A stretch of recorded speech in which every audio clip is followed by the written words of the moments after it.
pretend like you had a real estate or you were interested in real estate. Stop being greedy. He just jumped right to it, huh? Man, selfish. He said, "Hey, my name's Dave. You want to buy crypto?" All right, folks. Let's get into it.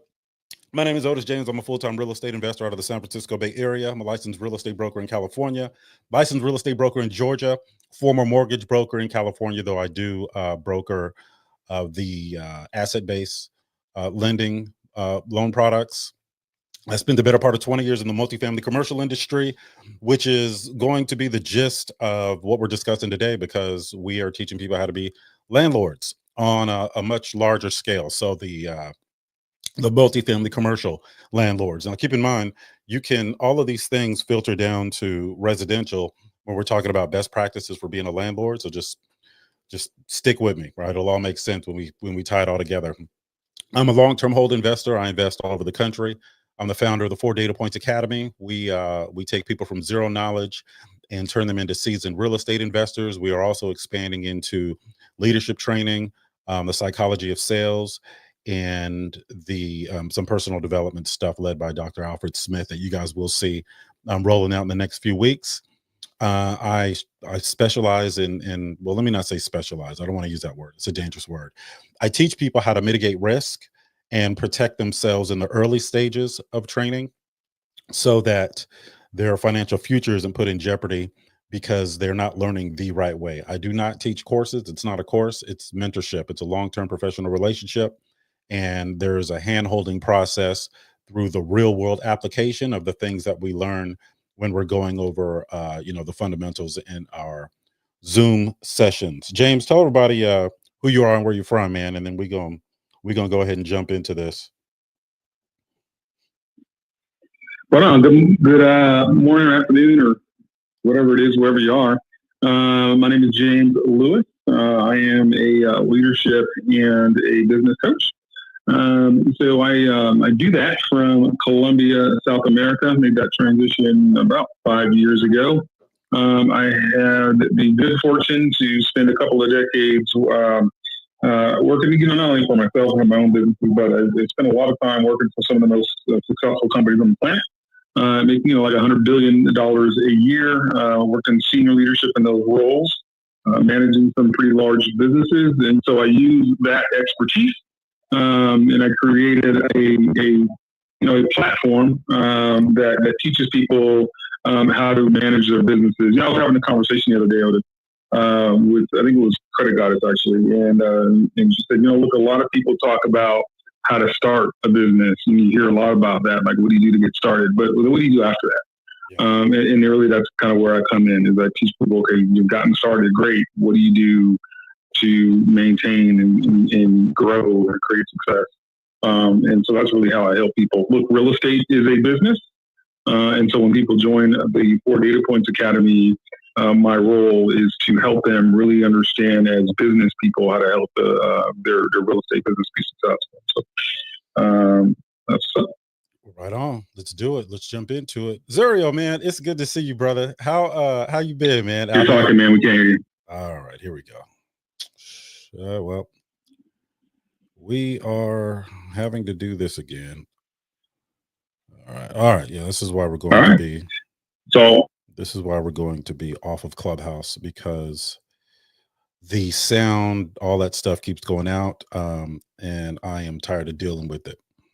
But you can't really complain because it's free stuff. So, haven't been in here before.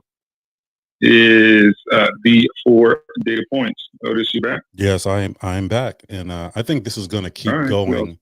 I think this is going to keep going. Well, this is new. This started on Tuesday. What's the deal? Yeah, I don't know what it is, but I'm getting frustrated with it. You already know how I get irked when the electronic stuff doesn't work. I will pick up this whole desk and you will see it on my front lawn. But that being said, it's all right. TikTok never fails, Instagram never fails, and YouTube never fails, along with Facebook. So we're going to figure it out, and we're just going to keep it going. So, Joan, good to see you. Dahlia, good to see you. Jeremiah, what's up, man? Jamisha, these folks are in our real estate family, and we're fortunate enough to have them show up to some of our events. I mentioned earlier the The live work. Yeah, see, it's doing it again. It's doing it again. All right. All right. Cut out again, man. Yeah.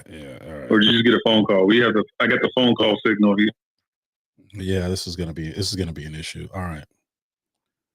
It's gonna be an issue. Yeah, I think I may turn this whole thing off for Clubhouse. Yeah. Yeah. Yeah, I think I'm gonna turn this off, man. I think I'm gonna shut down this Clubhouse one, and we're gonna focus on we'll focus on the TikTok. We'll focus on TikTok and the other platforms. This thing keeps going in and out, and I'm not gonna deal with it today. So this probably gonna be our last week on Clubhouse just because of this stuff. It's just not very professional, and it we'll see what happens. But I'm gonna shut this room down, and I'm gonna focus on the other platforms. You guys know how to find me on the other platforms. Otis James 1 on Instagram. Most of you guys are already following me on these platforms, and then we can. All right, Thea. All right, I got you.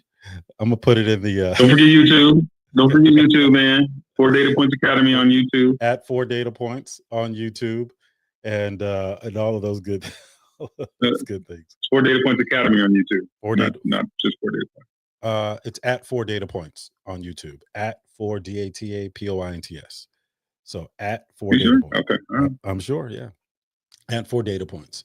And if any of you guys got the notifications about this room, there's probably some information in that notification about how to find us. But this is just gonna get way too annoying for me to be able to deal with. So all right, we okay? We got any last? I'll answer some questions before we shut this room down. I'm trying to find you. Thea, put your okay, hold on one second. I'll put it in the chat. So we're at Otis James 1. Go ahead.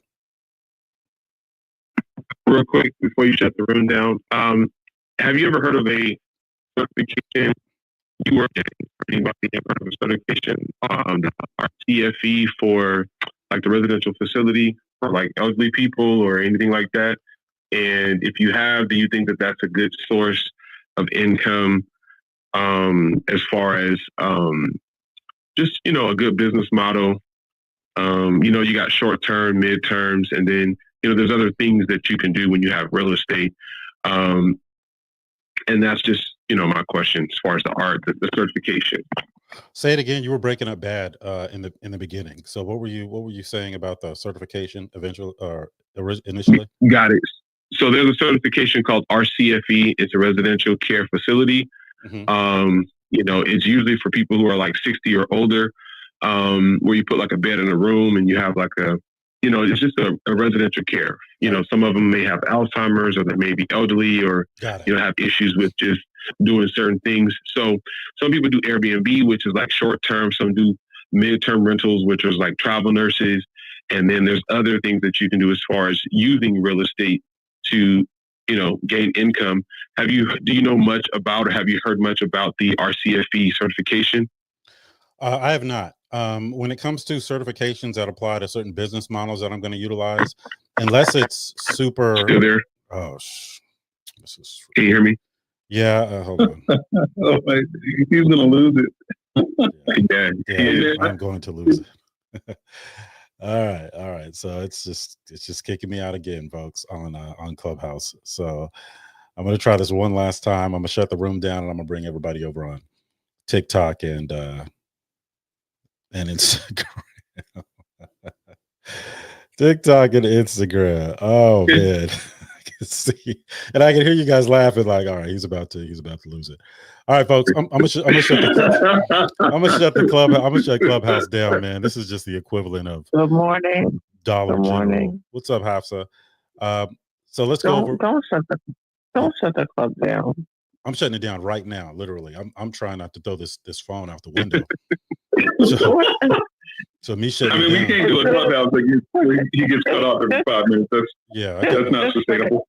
Yeah. Is it just for today or is it forever? I don't know. We'll see. We'll figure it out. Everybody should be following me. You guys go to our website, 4datapoints.com. You guys know how to find me.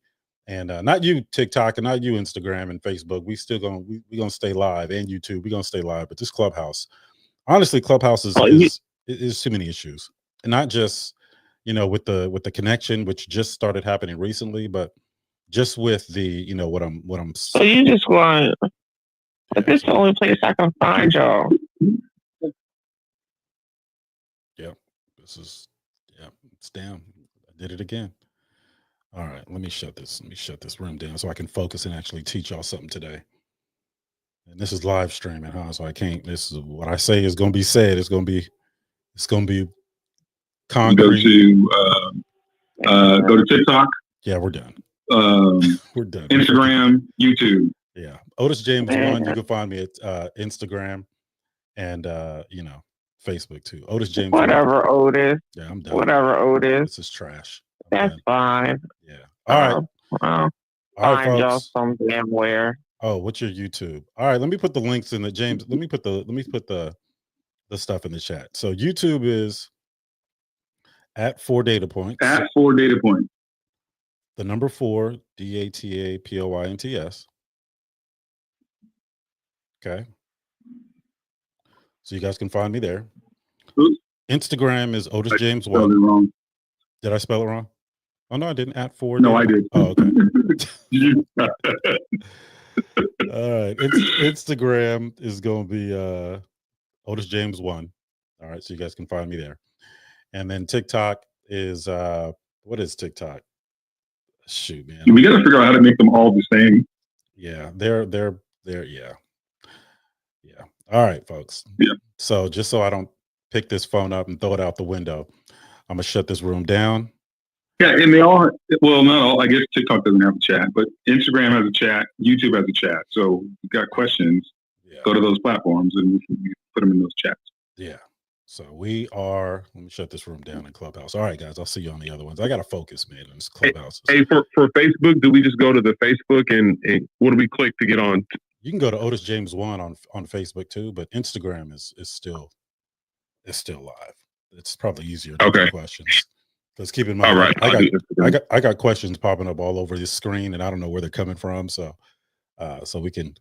Well, I can monitor the questions, man. All right. Well, actually, I can't because I'm not on all the platforms. So let's figure that out. That's all right. We'll figure it out. I can see the questions. So that being said, folks, this room is shut down now. And look at it. It did it again. Of course, he cut out again. I'm closing this room. I'm closing this room. All right. So we are probably not going to be on Clubhouse for very, very much longer. Chitsani, how you doing? I see you. I think you're over on Instagram. So we're talking about landlording. And the industry, the real estate education industry is really big on acquisition, right? Okay, well, how do we obtain an apartment building? And, that's really the easy part. Most of these real estate education companies, they'll teach you the acquisition, and then, most of the time they'll have you invest in some of their projects. And, that's why you hear about, a lot of people, really running into some trouble with some of these. Hold on, let me invite somebody. Hold on one second. Let me invite somebody up here with me. Y'all bear with me. That's why people get in a lot of trouble, and you hear a lot of people complaining about their experience with some of these organizations, because they don't realize what it actually is when they're signing up for these organizations to learn how to invest in real estate. Investing in real estate that's a long-term process, which is why we allocate time and resources into continued education. So when people come on with our real estate family, there's no end date, because I know that I can't teach you how to be a real estate investor in 4 to 6 months.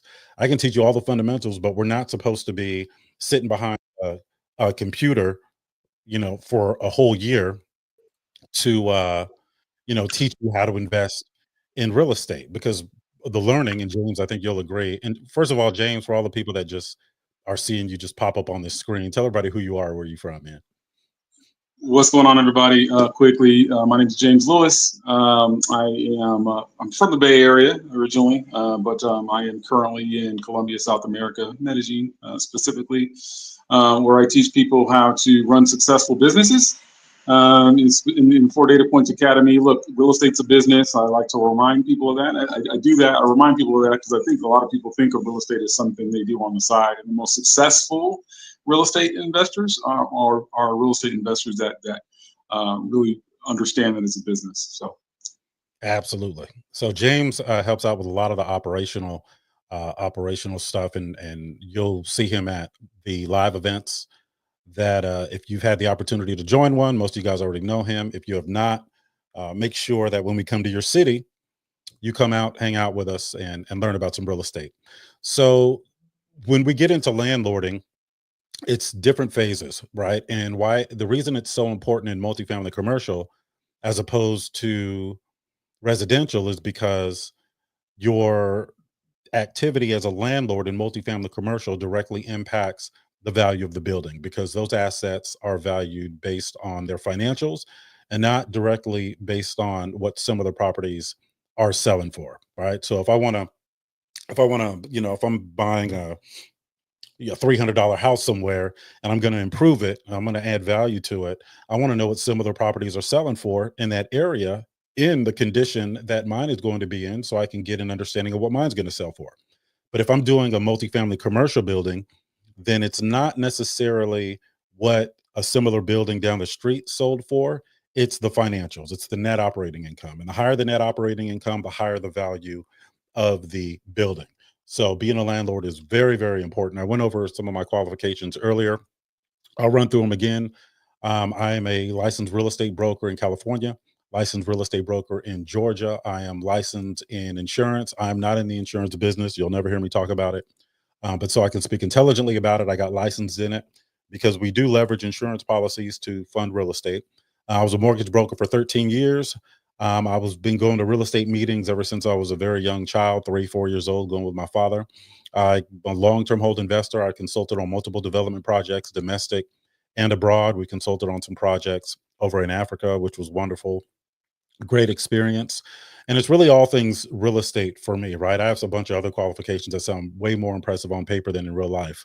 But where I'm going to focus now is my multifamily experience, multifamily commercial. I was, overseeing just over $650 million in multifamily commercial assets when I left that space. And I learned a lot, best practices. And I've seen just about every possible landlord scenario you can imagine, not just managing properties on a large scale, like apartment developments and those things, but managing my own properties in different states throughout the country. Right. So all the bad stuff, I've seen it. I've managed Section 8. I've managed regular market. I've managed transitional housing. I've managed all types of stuff. All right. So it's going to come down to this. So we have in our real estate family, we have a portal and we can assign lessons to people, and we have a curriculum that we do live every multiple days a week. One of them is called Landlord Launchpad, and Landlord Launchpad is basically teaching people how to be a landlord. So I do want to go over that today. I'll answer any real estate questions. You folks over on IG Live, what's up? Festus, I see you, brother. Canadian Bay, what's up? How you doing? Let me see who Eric Armstrong over on YouTube. What's going on, brother? Good to see you. Chisani, out there doing your thing. I appreciate you. Also in our real estate family. So yeah, let's jump into it. Let's jump into it. You guys are funny too, man. Yeah, I was on Instagram, and sometimes I'll be on Instagram or TikTok because I got to do the marketing mess, and I don't have the temperament to really be on social media because it's changed, man. I'm from a different generation, and we don't. If you say something, you say what you said. You say you stand by. You don't have you can't hide behind a screen. So when I go on social media, Oscar says, "Can I get in the live to ask questions? I'm driving." Yeah, James, are you able to jump on TikTok and manage these? Hold on a second. We're gonna work it out. We're gonna work it out. I just sent you an invitation, sir, Oscar. All right, so I don't have the temperament to really be on social media like a lot of other people on social media, because if you say something crazy to me, I'm liable to get my car and come drive to your house, right? And I'm too big to be doing all that. So it's hard for me to navigate sometimes because when you comment, people are just the world has changed, man. I mean, and James, you can attest to this. It's not the same anymore. Like people just say people are cruel and mean, and it's funny, but and it's not always to me. But I see how people. Hey, before though, you couldn't just stand behind. You couldn't stand behind your thumbs, right? Like people could walk up to you and be like, "What'd you say?" What'd you say? What'd you say? What you said? What you said? It's just a horrible, man. It just looks like the whole world is going to trash. But I have to let people know who I am on there, because what's our biggest complaint, James? When somebody finally reaches us, what do they always say? When somebody joins our real estate. Well, the biggest complaint is they were in some other program. Right. And they wish they would have known us first. Right. Right. Right. So I have to go on these platforms to let people know who I am, and I try to stay consistent. And but it's just the world has changed, man. Like, where are all the freaking good people, reasonable people at? They're probably just not on, they're probably working regular jobs and they're not online because they don't have to be. They don't have to do any marketing on there. And Oscar, let me see. Oscar, I'm gonna invite you again. It says invitation sent. So there he is. All right, what's up, Oscar? Can you see me? I can see you, brother. What's going on? Oh, here we go. Hold up. How you doing, brother? I'm good, man. I'm good. Yes. I've been following you recently. I was on Glenn's live. Yeah. My brother. Yeah, you were on there. So he's a vet. I'm not sure if you're a vet, but I'm a vet too. So. I'm a vet. Yeah. Oh, praises. So yeah. So I've been interested in the multifamily. Yeah. Currently, I'm selling a duplex that I had just bought like last July. Okay. And the only reason I'm selling is because I want to take the funds out and pay down some debt and then reinvest the rest. Okay. I'm really interested in the multifamily though. Like 5 commercial, like 5 or above. Okay. So my question is, because is there a way to, like, how do you go about investing into it? Like, do you have connections with like finding the properties, or, obviously like I've been trying to do, I've been doing risk. Like I haven't been trying to, but I've been working on it. Where I bought one house, sold it, I made a little money, then I bought with the VA loan. Then I bought a second house. And then recently, last year, I bought the third house while keeping my residential home. Keeping the residential as a rental. But now I'm selling the duplex, and I'm gonna get back into my regular one, my single one. Okay. But I want to, I just want to know how you're finding these properties, because I know you could go on LoopNet and things like that, but how are you finding them off market? And how do you? I guess what's the process? Yeah. So first of all, I appreciate you asking the question, and because a lot of people don't really know what questions to ask. They want to invest in multifamily commercial, but they have no idea where to get started. All right. So before we find one, we need to learn how to, first of all, buy it different types of ways outside of the normal consumer way. You find one, it's for sale, you put a down payment, and then you make sure that it gets leased up. And from an operational standpoint, you make sure that it's stabilized, and over time you increase the income, and that also increases the value. We don't approach it like consumers. So let me answer the first question first. How do you find them? So there's a number of different ways. So now we're talking about acquisition. So I have a bunch of wholesalers that they're always reaching out to me about deals. So at this point, I no longer have to go out and actually look for them. I just check my inbox. If I'm going to invest in a particular area and I'm looking for a multifamily commercial building, first of all, I need to understand what's in my buy box, because there are lots of opportunities, but I'm probably around the 50 unit. That's the most attractive to me. Maybe under 100 units is most attractive to me. Not because anything above that isn't profitable. It's anything above that, you're competing with a different type of investor. Most of them are institutionalized and well capitalized, institutional investors, right? So let's go back to basics. First of all, whether we're buying a multifamily commercial property or a single family home, we're looking for people who are landlords that don't want to be landlords anymore. We're looking for property owners that are looking to get out the game, baby. So once we do that, and we can do that using, we can go to Section 8, see who all the landlords are, reach out. We can go to code enforcement, look at the naughty list, because if a landlord keeps showing up on the naughty list because of his tenants, that's probably a landlord that may be open to not being a landlord anymore. You can go to the utility shutoff list. That's something that a lot of people don't talk about anymore. If the utility shutoff list, like the water, is managed by the city, then they have a shutoff list, and under the Freedom of Information Act, you can access that list and then reach out to those landlords. So there's all types of ways we can find these assets, but finding them is one thing. Underwriting them is another thing. Like, how do you know just because you find it, it's going to be profitable? And how do you know that even if that landlord, who may also be an investor, makes it easier for you to get into the property, that it's going to be profitable and you're going to be able to exit out of it? So when I'm teaching somebody how to invest in multifamily commercial, the first thing I teach is, how do you protect yourself financially? All right. And we answer 4 questions. 4 Data Points Academy is 4 questions. What does it cost? What does it cost to fix up? What's it going to be worth when I'm done? How much income can it generate? If you can't master those 4 questions, you shouldn't be investing in anything. That's our week 1. And Oscar, if you can, we having a workshop this Saturday that's going to go over that. So folks that are looking to get in multifamily commercial, I suggest that you master residential, right? We teach them at the same time.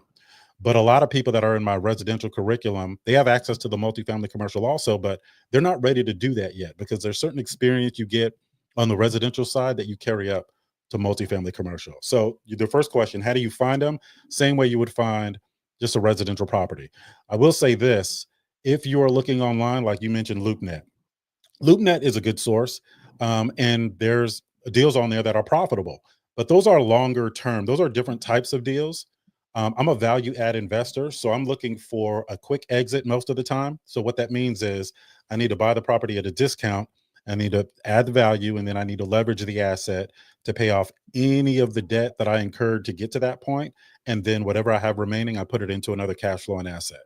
So LoopNet is more like long term, right? I'm coming in with a down payment. Why? Because there's typically a listing agent representing those owners on LoopNet. That listing agent is entitled to a commission. That listing agent isn't going to go back to his owner or his client and say, hey, I know we got it listed for 1.6 million, but here's a contract for 700,000. Now, I say they're not going to go back, but if that contract is in writing, they don't have a choice, right? Statute of frauds, they don't have a choice. That has to be in writing. If it's not, if it's just a verbal, they'll probably just hang up on you. All right.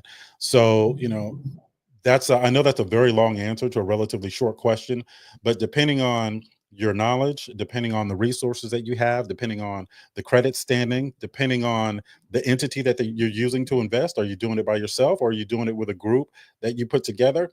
It can be a different path. So what I would say is focus on answering those 4 questions. When you can master those 4 questions, what does it cost? What does it cost to fix up? What's it going to be worth when I'm done? How much income can it generate?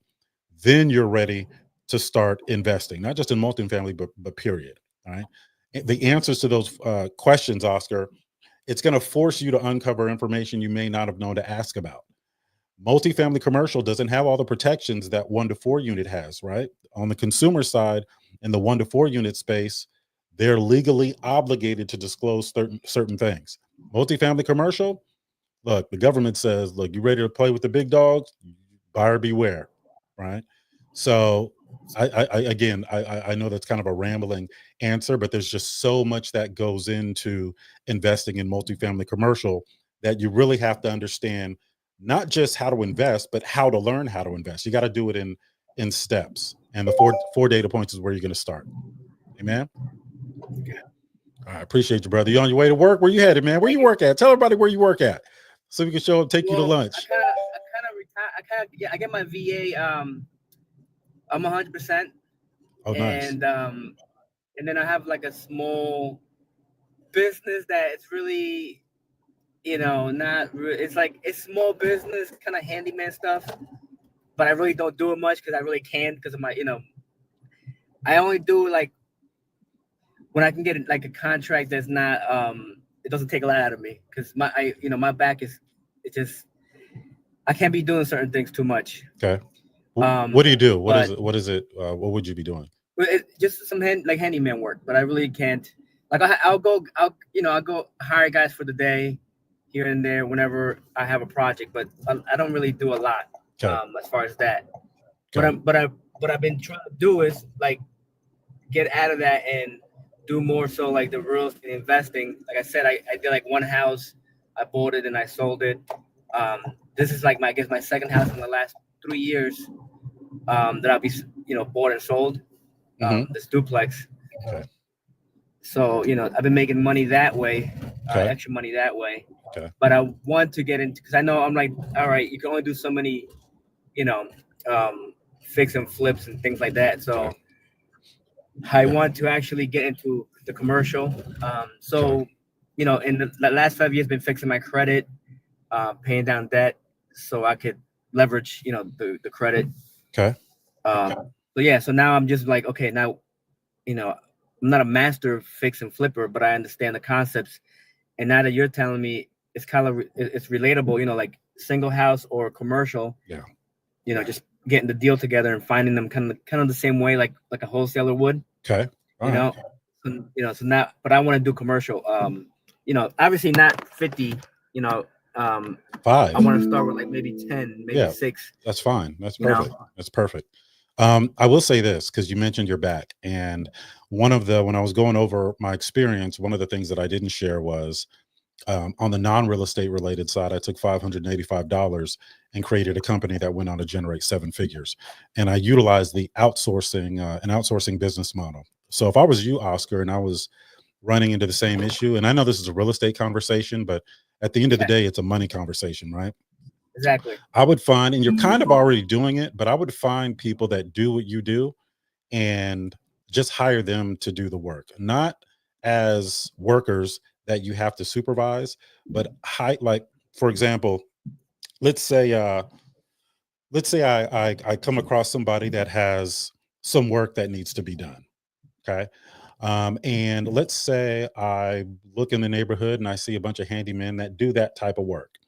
I'm going to ask that handyman what he'll charge me to do the work, and then I'm going to mark the price up. So now I'm just marketing and I'm not doing any actual work. So I did that, and I was very successful at it. So I would encourage you to look at an outsourcing business model for that and see if that works with what you're doing, because you're right, man. Look, how old are you, Oscar? 44. 44. We're in our 40s, man. I just turned 49. So, we gotta, it's much more convenient to do typing, right? Send out invoices and do all that stuff than actually doing the work. So while you're on your real estate investing journey, I would encourage you to look at the outsourcing business model. And James is well-versed in that, because he deals with a lot of the business acumen stuff while you're moving up that ladder, man. But I work a lot faster than, because you had mentioned, you were building your credit up. You've been working hard to get yourself in a position to actually invest. I teach people how to invest in a piece of real estate and then exit in 120 days, right? And then teach them what that entails, because it's easy to say that online. Hey, I can teach you how to be in and out in 120 days. But through that process, I teach them how to plan for any contingencies, and there's a significant amount of planning prior to that. So when they actually execute, the risk is decreased significantly. So are you going to be available this Saturday? No, I do not do, I know it's learning only, but I don't do business on Saturdays only because I keep the Sabbath. Okay. But usually after sunset, I'm available. Okay. I know everybody's time is different, so, but all right. Unless you have replays, then I can go back and always catch a replay. But yeah, I will. I'll record. I'm going to record our workshop for you. And if you can find me, just screenshot this or whatever, and I will send it to you directly because I think you'll benefit from it. So, but you just got to register. You got to register on our website, right. and then Okay, so I'll register and all right. yeah, and then I'll have your email address, and I'll just send you a link to the actual to the workshop. It's only going to be a couple hours, but it's no Okay. cost, and I think it'll be a good illustration of what it is that I'm talking about. Yeah, I'm just gonna mention something. Mhm. So when I sold the first house, I paid off a lot of debt, right? And then I took some of that money and tried to reinvest it in like groups that were teaching real estate or teaching credit.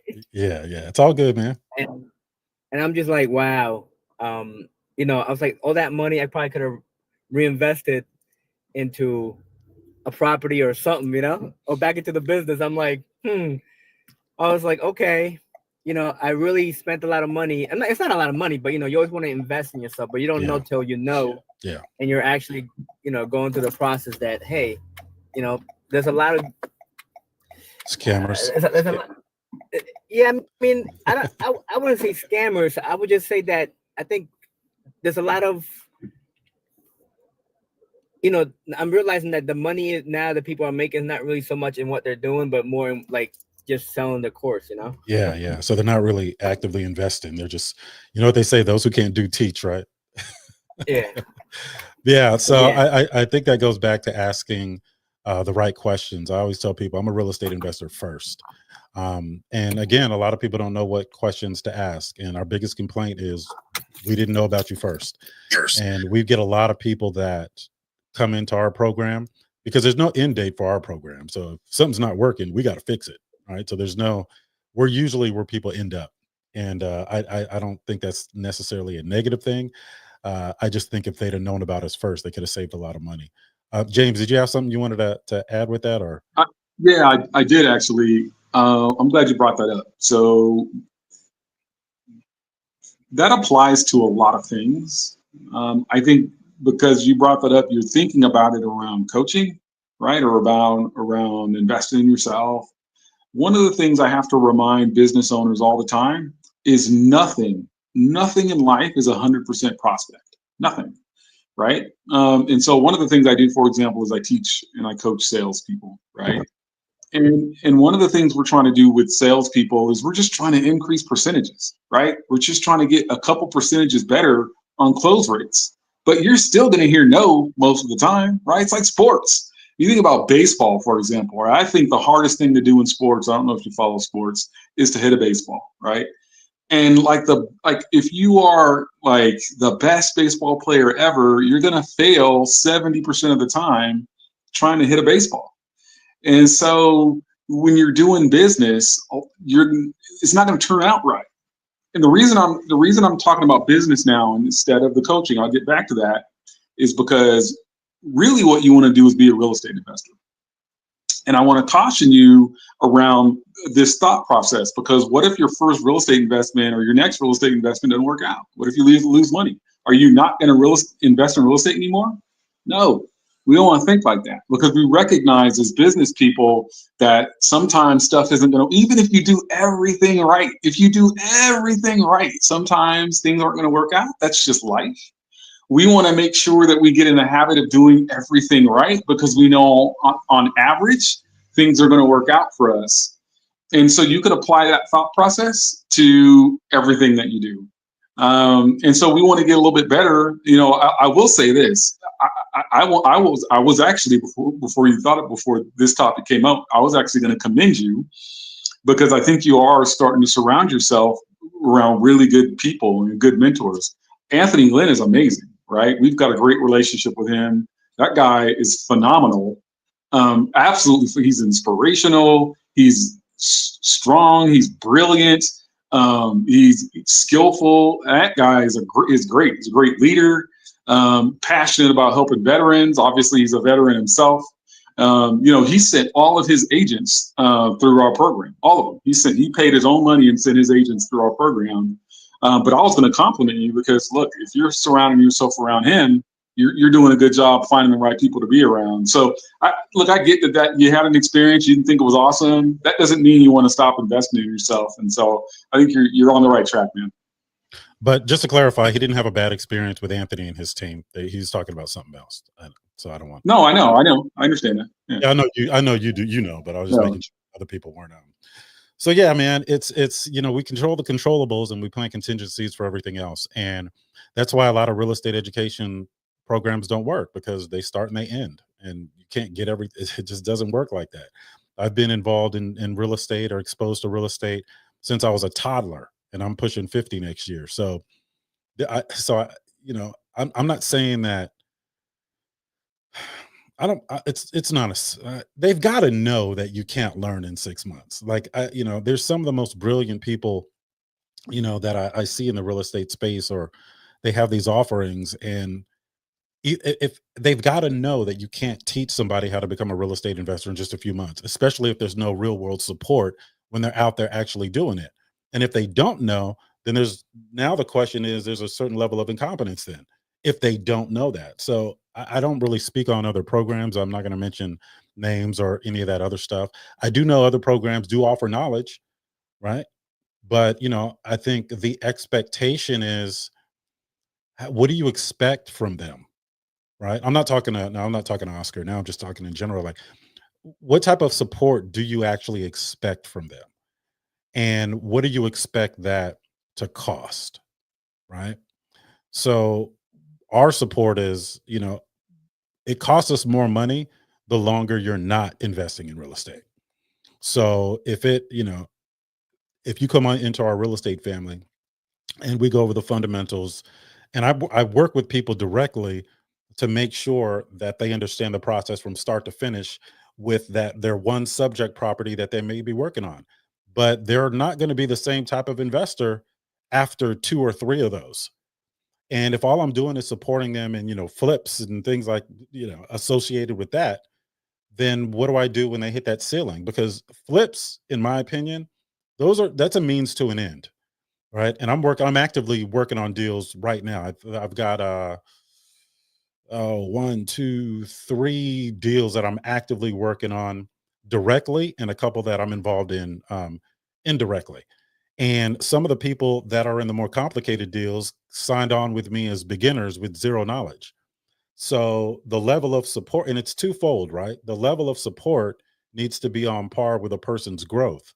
But the flip side of that is, you can't expect these other businesses to be able to support you for 1, 2, 3, 4, 5 years without charging you $60,000, right?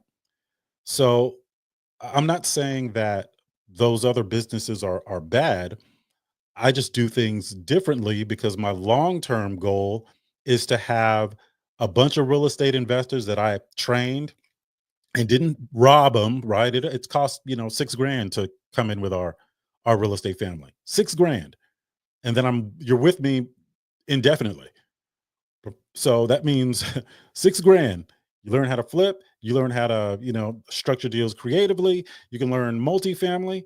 And then when you start to level up, you're going to need me for other stuff. And $6,000, if you look at a multifamily commercial deal, you're paying more than that just for the property inspection and the appraisal. You're paying. So if $6,000 is a lot to you, you shouldn't be getting into real estate investing at all, because the equivalent education for some of these other programs is well over $30,000, right? So I encourage people, look, go shop around. All right. Ask the tough questions. Go ahead, James. You look like you got something you want to add to that. Yeah, I really like that you use the word knowledge. I have a saying that there's a gap between knowledge and execution, and that gap is called ability, right? And the analogy I like sports analogies in business. I think they work flawlessly, right? Like, you can read a book, you can watch YouTube video, you can do all sorts of stuff about basketball. It's not going to make you an NBA player, right? Right. So, when you're thinking about, hey, programs to join or mentors to have, one of the questions you should be asking is, how are they going to get me the ability, not just the knowledge, but how are they going to help me get the abilities? Thank you. So some of the things that we do, and I'm not trying, TikTok, it looks like a big tic-tac-toe thing. The Brady Bunch, where you got the all the squares. Anybody know how to get it off that? Because I'm just that stuff is look. I'm just somebody's dad, folks. I'm not. You know. I'm not a. Yeah, I think you're on the explore part. I think you got to go like to the right or left or something. I don't know. I don't think so. Oh, well. Okay. All right. Look, no, I don't. All right. I have no idea what I'm doing. But I guess it's just it's just me up there. All right. So somebody come up on TikTok and help me manage this. It's just me up there in a little square, but it's all good. So I'm sorry, folks. I'm sorry. So it's just, and I've said this a million times, man. I said it a million times. There's got to be reasonable expectations. If somebody is going to train you, how long do they? What's up, Jay? Is that Jay? What's up, Jay? If somebody's going to train you, what does that look like for you, and how long do you expect them to do that, and for how much? It costs me something when I'm having a one-on-one conversation with somebody. There's an opportunity cost for my time. That means I'm not out there generating revenue. So, and oh, tap and hold your square and choose from the option. All right, let me check. All right, hey, who was that? Oh, that was Oscar. So tap and hold my square and choose. Well, okay, hold on. It just says send to friends. Okay, tap and hold my square and choose. We need like an 18-year-old assistant to help with this. Any 13, 14, 15 TikTokers, 15-year-old TikTokers out there that know how to do it? Hold on. Tap and hold your square and choose the option. Okay. Choose the option to, okay, tap and hold my square. And it just says send to friends. It doesn't give me like an option to choose. Come on, y'all, rescue me. Come on now. All right. Tap and hold my. All right. Well, I don't know. It is what it is. Okay. But James, you know, this technology annoys me. All right, where were we? All right, let's get into landlording. This is on my phone. Yeah, that's my idea. Okay, let me see. Tap and hold your square and choose from the option to, and it's cut off. The comment is cut off. So choose from the option to what? All right. I don't know. All right. I'm special needs when it comes to this stuff, folks. All right. I don't know. Disconnect. Oh, choose an option to disconnect. Okay. So tap and hold my square and choose the option to disconnect. It just gives me a send to friends option. Okay. So let me tap and yeah. All right. All right. Okay. All right. Well, I just tried to bring up Dr. James. I think I just disconnected. I'm sorry. All right, get this stuff off my phone. There he is. Hold on. There he is. How you doing, man? You are really, was it called scrubbing the bottom of the barrel to bring me up? Hopefully, do you know how to get all these squares off? Let me see. Can I make you a moderator or something? If you make me you got to make me a mod, and then you got to make me like a full mod, and then I can do that. Oh, that is, you're giving me a lot of credit. Okay, how do I do this? So touch my face. All right, can you buy me a drink first? Sorry. And then there should be 3 dots on the right. So click those dots. Okay, hold on one second. Let me see. Touch your face, and some options come up. So next to my name to the right should be 3 dots. Okay. Click those. It's even on a Samsung, even on a Android. Yeah, it doesn't matter. Yeah. Okay. It doesn't matter which phone you use. Okay. As soon as I touch your face, a row comes up from the bottom. It says gift, microphone, camera, expand, countdown. Oh, I'm so horrible. You're good. Okay. I got 3 new messages. Okay. So there's a point where you can look to see who I am, right? So you can hit my face, Mm-hmm. and then, oh, I see what you're saying. So when you touch my face and it comes up, then touch my name again. Oh, okay. Oh, there we go. And then the 3 dots on the right. Oh, I see it. Add moderator. Mm-hmm. Now, when you do that, scroll all the way to the bottom and make sure everything is green. Okay, everything is green. Hit confirm. Oh, live recording. Okay. You don't have to. Man. Well, I don't need. Okay. What about manage guests and more? Add, remove, and expand Yep. guests. Yep. All right. All right. Boom. Confirm. Okay. It says Dr. James Cusinero was added as a moderator. Yes. Thank you. So let me take care of business. I don't know if I have to come out and come back in, but let me see what I can do. And it only took me 40 minutes to figure that out. Thank you. Right. So okay, hold on. All right, live status setting. I'll work this in the background while you're talking. Appreciate it, man. All right. So when we start talking about, I get a lot of people that want to. So we made a decision, and James, you may recall a conversation we had some time ago. So what we did was, initially we had two separate curriculums. There was one for residential real estate, and then there was one for multifamily commercial real estate. And what we found was everybody wanted to come in for the multifamily commercial real estate, but it was just but they didn't understand the basics yet of residential. And there were two price points for the different ones. So some people, when they were choosing, they're like, all right, well, I want to do multifamily commercial.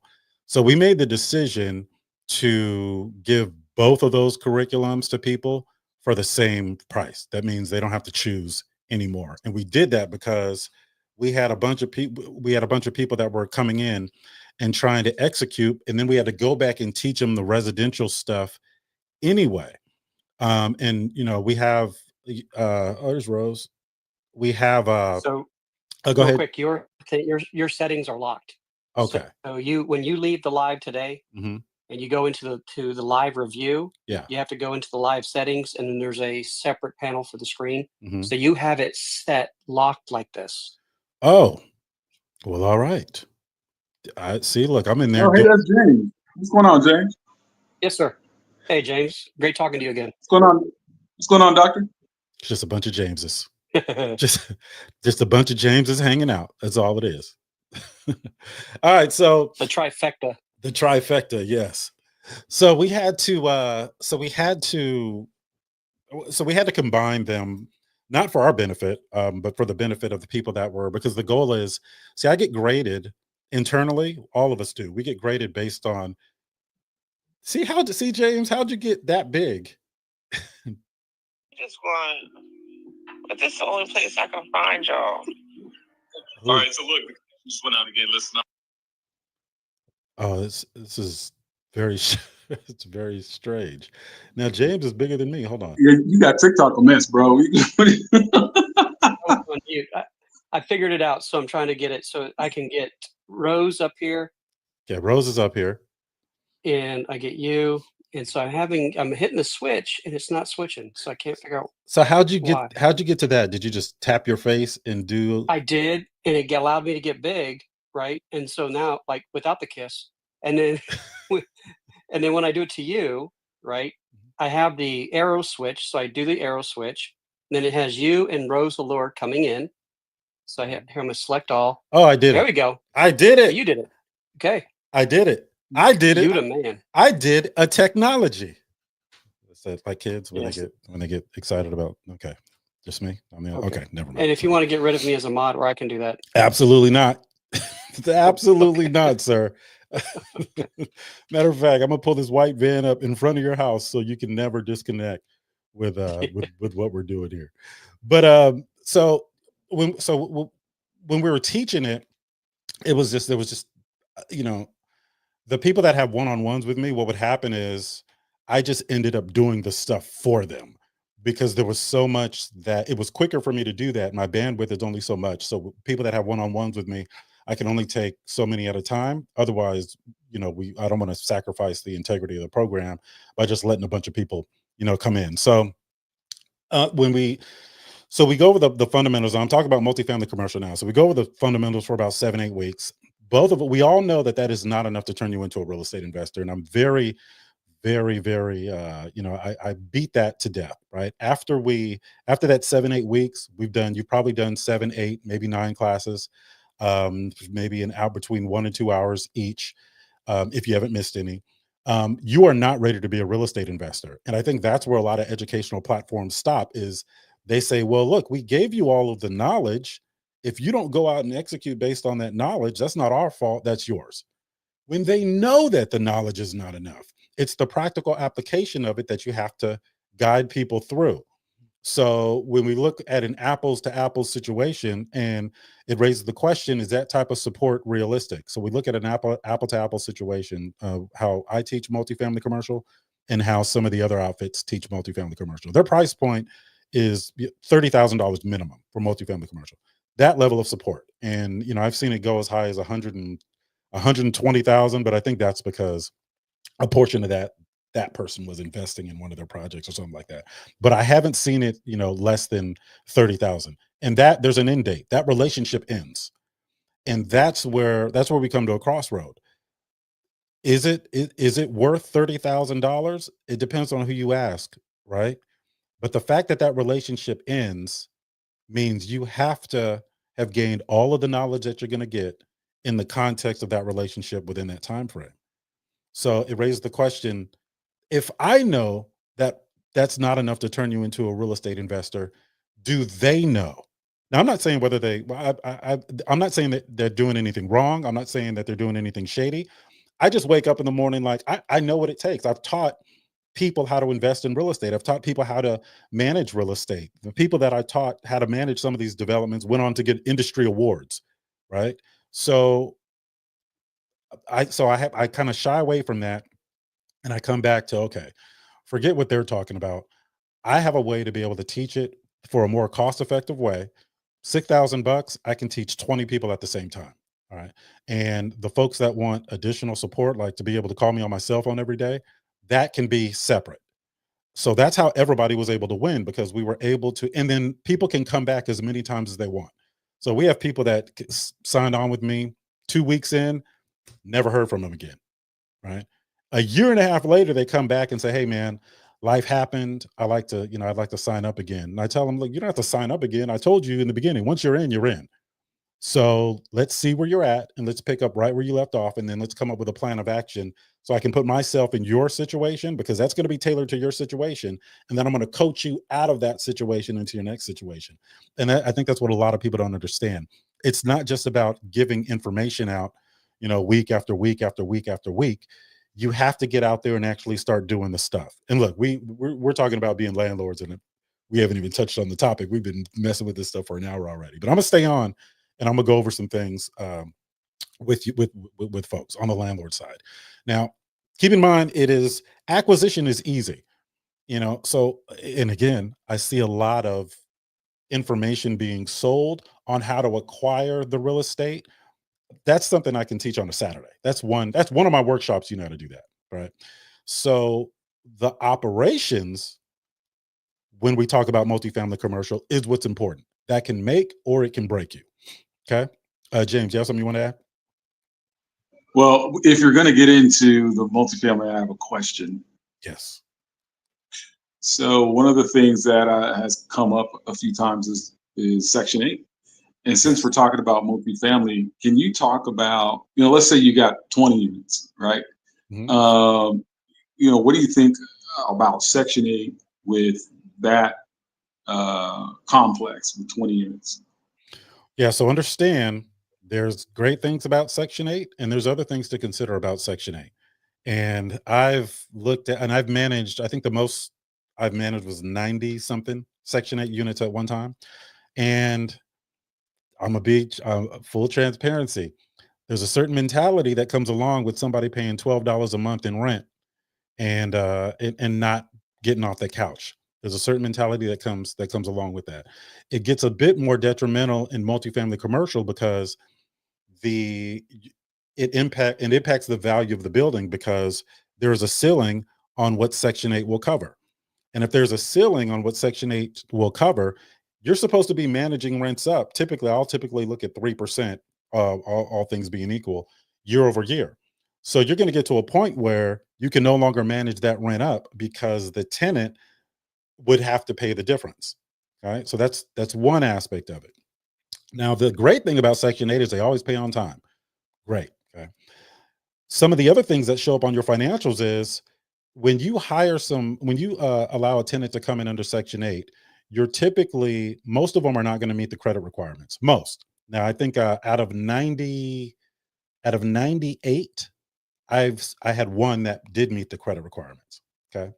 So if they don't meet the credit requirements, that means that the threat of damaged credit does not impact them, does not influence them. Okay. So if they tear your unit up and then they move out, now you're going to get hit on the deposit accounting side. Deposit accounting is basically the accounting that you do when somebody moves out. And Section 8 will give a deposit, but it's typically 1 month's rent. Okay. What happens if it exceeds that? Now you have an issue. You got to come out of pocket for that. Right. So I don't want to make any generalizations about Section 8. All I'm doing is sharing my experience. I will say that I had some great people on Section 8, some great families. One of the common denominators in the families that were great was they weren't using Section 8 as a destination. They were using it as a pass-through to get back on their feet. And then I had people that were using it as a destination. I done walked up in some Section 8 houses and it's crack pipe sitting there on the right? That was the one issue that I had at this one development. There was just other things that were going along with that, partially because Section 8 will supplement some of the transitional housing programs. Otis, I need to, because you're on TikTok, there's certain words that you can't say. Oh, really? What's that? So, is crack pipe one of them? You did it again. So careful. If you get bananaed, which we can't say the other word. So if you get bananaed, that's probably because they got me for using, I was doing I had a live when we were talking about addiction. And so, the M word that goes with addiction, a lot of people have. Yes. So I said that and they busted me hard on that. Wow. But they'll let 13-year-olds twerk in bikinis on TikTok. Shout out to TikTok. And all right, it's the world we live in. Thank you, doctor. All right, so I got to be careful with some of the words that I choose. It was one of the things. It was a chemistry set sitting on the table when okay, go ahead, James.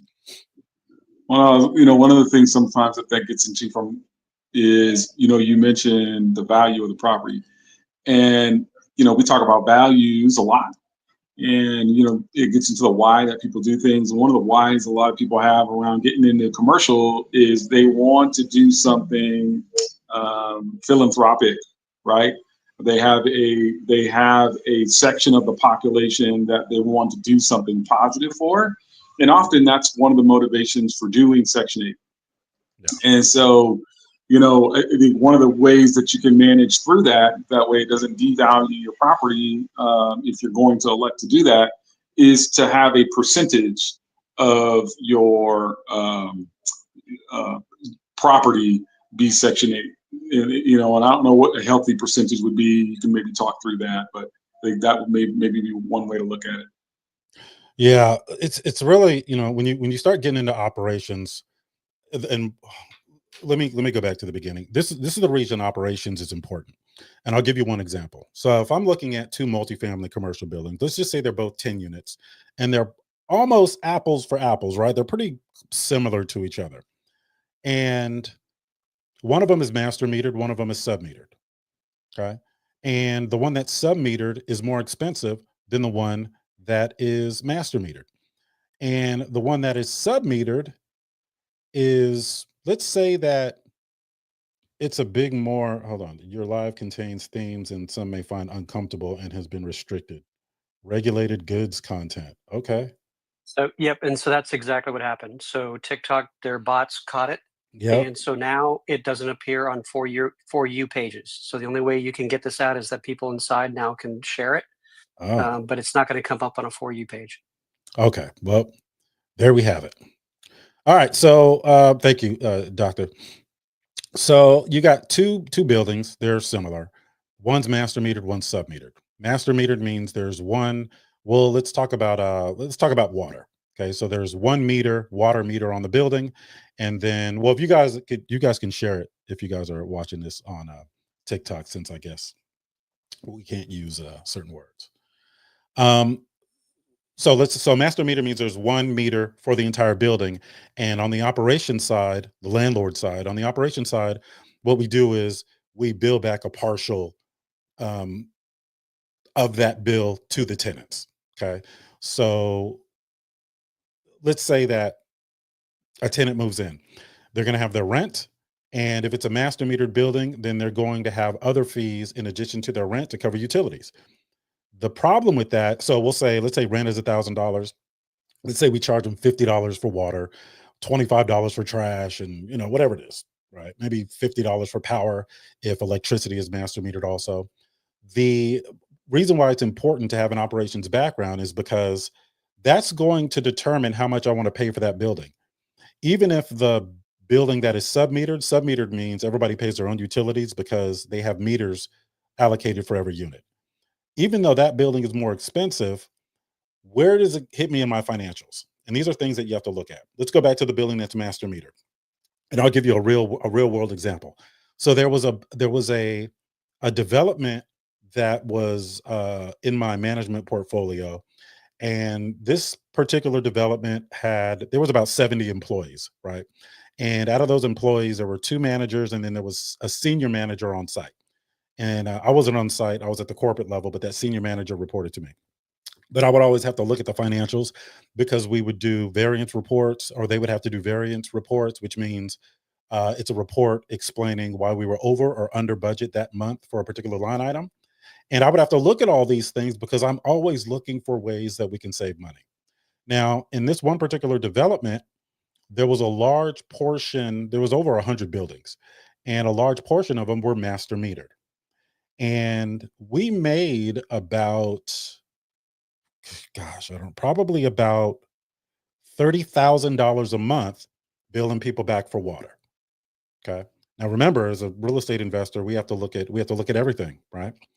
So about $30,000 a month billing them back for water. So that means what we charge people in addition to their rent for water, there's a line item that tracks how much that line item makes. The problem is because it was overpopulated, right? That means you had 4 or 5 people living in a 1-bedroom. This was a lower income area. They were looking to redevelop it, but it was prior to that. So the problem was we were paying out over 90,000 in water. So there was a $70,000 delta from between what we were billing back for water and what we were actually having to spend, right?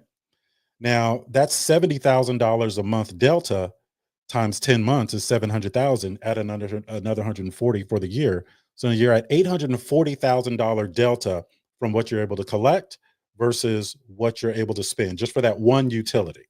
Okay? If you don't know to look for that, then you could get into something and not realize how hard that's going to hit your financials. That $70,000 delta per month impacts our net operating income. Our net operating income is the number one driver for the value of our building. Now let's go to the development that's submetered. That's their utilities. So your tenants' utilities. If they've got 5 people living in a 1-bedroom, they're going to get they're paying that full utility. So why would I, outside of some other issues, financially, I wouldn't care, right? For power, if the power is submetered, if you've got 5 people in a 1-bedroom, keep in mind that's 5 showers, sometimes not once but twice a day. If any people are staying home, that's the power is on all day. They've got to bear the brunt of that financial obligation, right? So operationally, when I'm looking at comparing 2 different buildings, those are the types of things that I'm looking for. Why? Because I have to see if paying more for the sub-metered building is worth more than me acquiring the master meter building. And if I acquire the building that's master metered, now I have to change my community policies so that I could have occupancy restrictions. All right. Now, if I do that, that means I have to enforce it. That means I have to have a process in place to verify who's living there, and that's manpower. Okay. So that's just one line item as far as utilities. Now, acquiring the 2 assets is going to be pretty much the same. I can acquire it creatively, which means I can work out a situation with the owner where I take control of it and then add value and leverage that value. And when I leverage that value, I can pay the owner as agreed. So I can pay out of the exit strategy to avoid having to come up with a down payment. That's going to be the same for both of those. But when I exit out of the property, guess what? It's going to be a net operating income conversation, and I'm going to have to revisit that sub-metered, master metered situation again. So there's operations is a crucial part of multifamily commercial. And a lot of real estate investors haven't spent enough time in the industry on the operation side. They just tell you how to get it and maybe exit out of it in 2 to 5 years. Right. And that's not, trust me, that is not enough, especially for a new person getting into the real estate investing space that may be well versed on the residential stuff. There is a lot you have to see. And remember, I say, look, for every good thing that you see with a real estate asset, there's always a bad thing to offset it. And it's my job to teach you how to determine whether the bad thing is bad enough for you not to acquire it, or whether the good thing is good enough so the bad thing doesn't matter. Right? But we still have to look at everything. So let's talk about some of the phases in the operation side of multifamily commercial that people are going to have to contend with. And one of the most important parts of multifamily commercial investing is your screening process. All right. So you own the building now. So whether it doesn't matter. You own it. I'll just leave it at that. Okay. Now, your screening process is important because there's a direct correlation between your screening process and the quality of tenants that you get. And where does that hit you? It hits you on your financials if you have a low quality tenant, especially on the deposit accounting side when they leave. Okay. So let's get into the screening process. You got to gather the necessary documents. And by the way, there's software to help you do all of these things. Landlord Launchpad, for those in our real estate family, there's software that kind of keeps a checklist for you. There's a bunch of them. You guys can research it on your own. Right? Gather the documents and define the screening criteria. Also, make sure you got to stay in compliance. That's where a lot of people get in trouble, the compliance side. You've got to have universal screening criteria for everybody.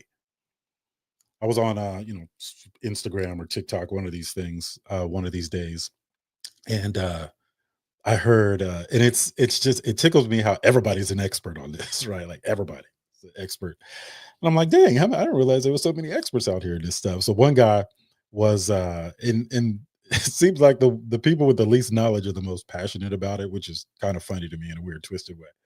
But he was touring one of his units, and he was saying, when somebody comes in to rent one of my properties, one of the first things I do is I look to see how they keep their car, because if their car is messy, I know they're not going to take care of my property.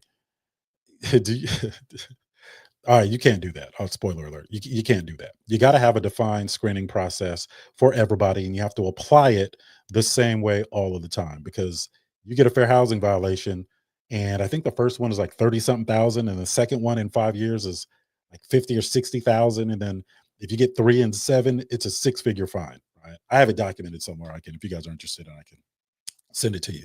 So application and collection. You have to have a process for collecting applications. You can typically do that online with your property management software. You've got to have credit check.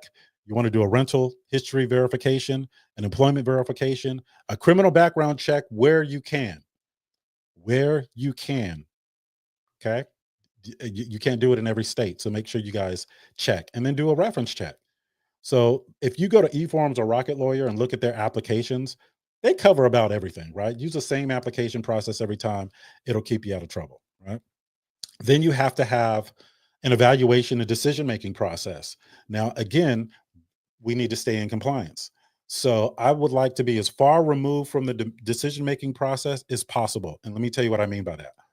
I will have preset information programmed into the screening software. So it automatically declines in certain cases. It'll automatically approve in certain cases. And for that gray area, it may adjust the deposit, right? But that stuff is all separate from me. It's all through the application process through that software. And that software automatically sends them an approval or a letter or a denial letter.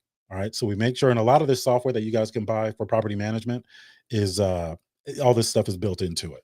All right. Communication. You got to have a process for communication. Now, folks, this is just a screening process. They're not even a tenant yet. All right. So you got to communicate when they're approved, and if they're denied, you got to communicate why. And that typically is automated through the landlord software. Record keeping, data protection. You got to keep good records, right? You're running a business here. I'm not going to dive into that, but that's something that's important, right? And you should always be looking to improve your process. What I recommend is people join the apartment association. I'm not affiliated with the apartment association. I have no dog in that fight. But what I will say is they're lobbying in Washington for landlords, and they're lobbying at the state capitol for landlords, and they have a lot of best practices and documents that you can incorporate into your business if you are going to be a landlord. All right. Now, let's look at setting rental prices. First of all, is there any questions about that stuff? Landlord Launchpad is a lot of dry material. I try to condense the guide so I can just hand it to somebody, and if they're managing real estate, they can just use it as a reference guide. But it covers everything, and even if you don't join our real estate family, if I give that to you, you'll be good. All right. Let's talk about pricing, because this is where people really mess it up. And James, you alluded to this earlier when you were talking about Section 8. All right. Because the value of the building is influenced by the income that it generates, when we're talking about multifamily commercial, pricing is very, very important. It's almost as important as managing expenses, right? But all the revenue comes in, and then we've got to pay all the bills, and then what we have left over is going to drive the value of the building. So I got to be careful when I explain this. Look at it this way. You want to get as much as you can for the real estate, for the unit, but you also don't want to price yourself out of the market. Okay. Your lender also has, depending on what mortgage product you use, most of these lenders that lend on these types of assets, they use debt service ratio loans.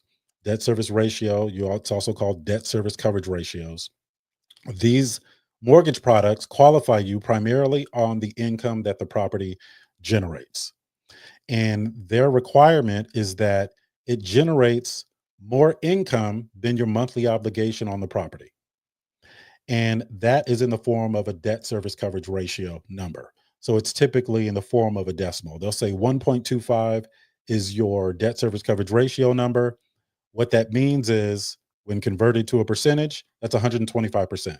What they're saying is you got to be bringing in 125% of your monthly obligation in rent. Okay. So you have to manage that right there. Okay. Now, you also have to be able to pay your freaking mortgage, right? So I've seen some people make the mistake of, well, look, this is what our monthly obligation is going to be, so we have to charge this amount in rent just to remain solvent. Okay. Now that's okay if you didn't price yourself out of the market, but the problem with that is you didn't do your projections right, and now you can't exit out of the property. And by the way, exit doesn't always mean selling it. Exit sometimes just means bringing in permanent financing. So people let that situation influence their rent, and they price it too high, and it adds to vacancy loss. So they're still getting hit for that, right? So these are the things you should consider when you're talking about consider your rental rates. What's the location, property type and size, the condition of the property. You should do a market analysis. We call them market surveys. Right? Utilities and amenities. Are you going to bill the utilities? Are you going to just build it in with a rent? Or are you going to do it separately? Now, again, being a landlord requires you to look at a lot of different aspects of the operation side. You cannot evict for non-payment of utilities in most areas. Okay. You cannot evict for non-payment of utilities in most areas. So what happens is, in your policies or the way you have your operation set up, some people elect not to bill separate for utilities and just increase the rent. All right. Because you can evict for non-payment of rent. All right. But again, every good thing, there's a bad thing to offset it. So you increase, so you build it into the rent. But now when people are searching for an apartment, wherever you're advertising, they're looking at your unit for $1,500 and they're looking at similar units for $1,250. You just priced yourself out of the market because you tried to put utilities in with your rent. But it's a conversation that needs to be had. All right. What's the demand? If you can buy a 10-unit apartment building for dirt cheap next to nothing, guess where that's going to show up at? In the amount of rent you can charge, because there's no demand. So just because you can get something for cheap doesn't mean that it's going to be a good investment. Again, these are all things you have to consider on the operation side, because you got to consider operations prior to acquisition. All right. Operating expenses. You got to factor in operating expenses. All right. Property taxes, insurance, maintenance, property management fees. If you don't know how to manage the expenses, you can get into some more trouble. For example, if your building is valued at $500,000 and all the rents stay the same and all the operational expenses stay the same, but your insurance premiums double, what do you think happens to the value of the building? When your insurance premiums double, the value goes down because your net operating income goes down. And if you don't take that into consideration, then your projections are going to be off, right? So you have to understand how insurance and property tax and all these things play into it. Right? What if you're buying in a rent controlled environment? If there's rent control, and in California, there's a lot of areas that are rent controlled, you got to know how to navigate that process. There's something called the maximum allowable rent. And one of the counties that I was overseeing, a portfolio, the maximum allowable rent was, well, it's just under 3%. They line it, it's in alignment with the consumer price index, CPI. And so what do you do? What do you do if you can only raise the rent so much? Well, then now you have to understand what loss to lease is. Loss to lease is the difference between in-place rent and market rent. Okay. And people that have been in leases for a long time, they are typically below market rent because in a rent controlled environment, you have a maximum allowable rent. Boring conversation, but it's something that has to be considered. All right. Economic factors. What's job growth like? What's inflation like? What's the economic stability situation going on in that particular area? Remember, this goes back to just because you can find an asset for cheap doesn't mean it's going to be a good investment.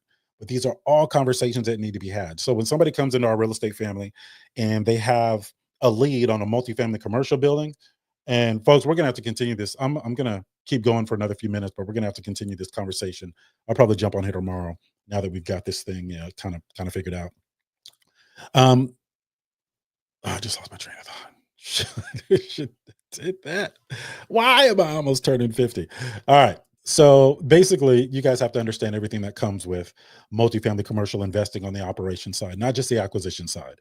There's a lot of things that can happen while you are in the middle of a project that can change that you can't control. For example, if you're in a multifamily commercial situation, you're in the value add phase, which means you already bought it. Now you're just fixing it up so you can get more rent, right? Charge more rent, increase the value of the building, the value add phase. But what happens if if interest rates go up multiple times while you're in that phase? Well, now you can't exit. So these are conversations that need to be had prior. When somebody in our real estate family is doing a multifamily commercial transaction, most of the time, well, so far it's been 100% of the time, I want them to get involved before they're ready. And what that means on my part is I just have to take the lead on everything and let them watch until they're comfortable enough for me to hand it off to them. And that starts all the way from the call with the listing agent, right? A lot of listing agents are residential and they're trying to get into multifamily thinking it's the same thing, and it's not. James, you got something you want to add to that? All right. All right. So just understand that operating expenses, rent control regulations, long-term versus short-term rentals, consider whether you're offering long-term lease or short-term. I don't recommend doing short-term rentals on properties that you don't own, but if that's something that you want to do, that's a business model attached to it. Just understand how to navigate that. And then economic factors. All right. Now, what happens if you price it too high? Vacancy. All right. So you may price it high thinking you're going to get that additional income, but it's going to be offset by vacancy. Nobody's leasing. Right. Tenants are less interested. All right. Bad reputation. Right. Reputation. People think that reputation is not important as a landlord.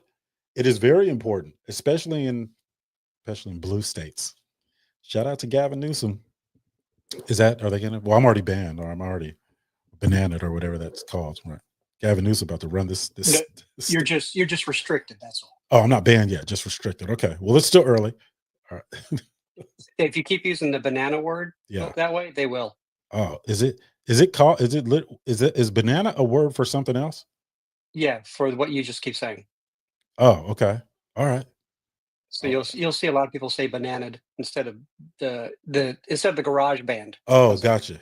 Oh, you really good at this, doctor. There's a whole nother. I've had some good teachers. Lita down there, she's one of my teachers. She's a moderator for me too, so I call her my piranha. Wait, Leah where? Leah who? It's Lita. Oh, Lita. What's up, Lita? Thank you for tapping in, Lita. I have a Leah. I thought you said Leah. I have a Leah in our real estate family that does a lot of moderating too.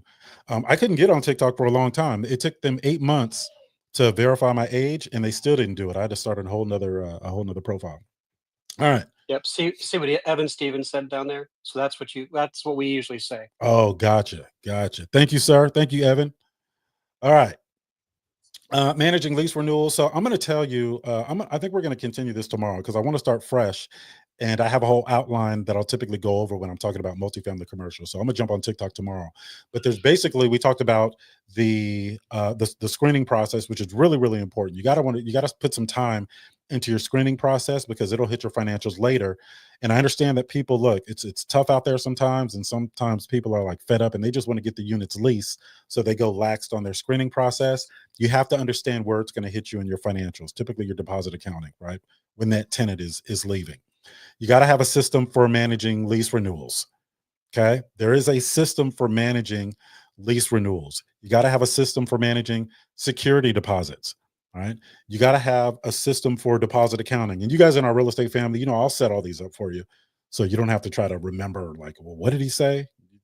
We don't have an end date. So when the time comes, let's just connect. I'll help you with all that stuff. Deposit accounting is very, very important. Vacancy loss. You got to have a system for managing vacancy loss. If I had to sum it up, we call it the 4 Ps. The 4 Ps is product, price, promotion, person. People, product, promotion, price. It doesn't matter which order you put it in. Just make sure you address the price last. 9 times out of 10, if you address the first 3, you won't have to change the price. All right. So the 4 Ps to cure vacancy. Person. Is the person doing everything that they need to be doing? Are they scheduling tours? Are they following up with people, following up with inquiries? Are they posting it to the different platforms, the listing, right? So that's the person. Then the product. Is the product ready to be leased? Is the product show ready, right? Hey, Dr. James, when people pop up in the invite square, are they asking to be let up, or are they just popping up there? So I just had to go to the door to get a package that just came in. So like when you see Lucky, Joseph, or Lita, or Olafam, these are people that I meet with every morning in my Vets Nations area. Oh, nice. Black Dog community. So they're all part of it. And so when you said share it, I shared it out to a bunch of people in our community. Oh, okay. So they're popping in. And I don't see any guests waiting. Nope, you don't have anybody asking to come up. Okay, all right, good. Because on the invite square, I'll see somebody pop up real quick and then they'll leave. So maybe that's just okay. All right, I'm getting it. So what that means is that they popped in, and so you have a really quick opportunity to invite them in if you want. Gotcha. Okay, all right, cool. I'm getting it. All right, so 4 Ps, curing vacancy loss. We talk about the person. It's a person that's managing it, doing what they're supposed to be doing. The product, is it show ready? Right? Don't show a unit before it's ready to be shown, right? Even as much as you want to. Promotion, is it being promoted to the right outlets? All right. On the West Coast, Craigslist is the #1 lead source for multifamily commercial. And number 2 is like a distant second. I think last time I looked, it was apartments.com. But it was a distant second, right? In the multifamily commercial industry, people are required to post, at least 3 times a day on Craigslist. Or otherwise it was a performance issue. So that's a real thing. And then last, price, right? You can adjust the price after you've visited the first 3. Never do price first. All right. You also have to have a system for managing service requests. Okay. I'm just going to go over all the things and then we're going to wrap up, and I'm going to jump on here tomorrow for everybody. You've got to Have a system for managing service requests that includes monitoring and following up, a system for giving people feedback, and a system for documenting and keeping records for these service requests. When I'm looking at buying a multifamily commercial asset and I'm doing the due diligence, I want to know what landlord software they're using so that I can see what it's capable of. And then I'm going to request all of the interactions surrounding service requests. Now, that may be a simple thing, right? But what I'm looking at is patterns. As when I was when I was a regional manager in the multifamily commercial industry, I would look for patterns, and that's how I caught, some people doing some shady stuff. All right.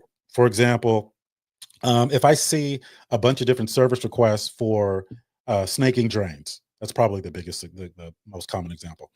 They call there's a backup, call a plumber out, snakes the drain, all said and done, $250 service request. If I see a bunch of those, I already know that I'm going to send a camera down for that main line in that building because that's a $25,000 fix. If I got to replace that main line, that's about $25,000 for a 40, 50 unit building. Okay.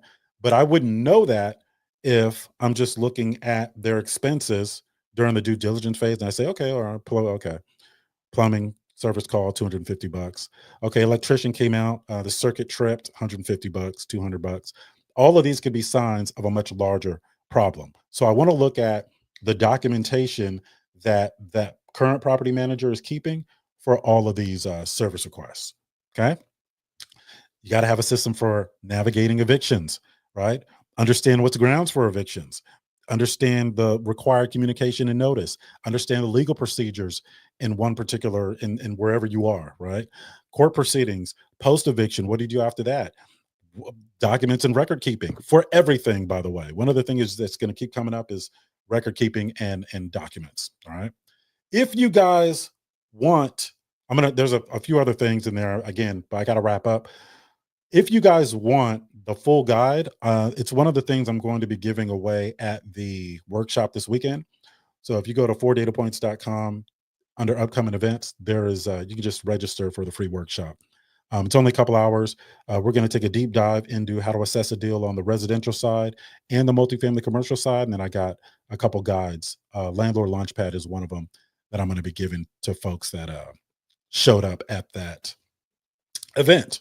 So that being said, there was a lot of confusion today. That's all right because we're gonna get better. Shout out to all the questions that came from YouTube and Instagram. I will stay on. Is there any last minute questions before we wrap up? It could be about anything having to do with real estate. If you guys have any questions about mentorship, all that stuff is on our website. So just go to 4datapoints.com and you can get those questions answered. All right, Dr. James, I appreciate you, sir, for rescuing and giving me a tutorial on the TikTok etiquette and all that stuff. So thank you for that. You're teachable, even though you're a Navy. I wasn't even good Navy either. Like people say, thank you for your service. I'm like, please don't. I was just taking up space. All right, James Lewis, man, appreciate you for jumping on and helping out on the stream side, StreamYard side. Everybody else, you guys know how to find me, and we are out. I always say, take care, brother. All right, take care. I always say we are out, and then it doesn't end.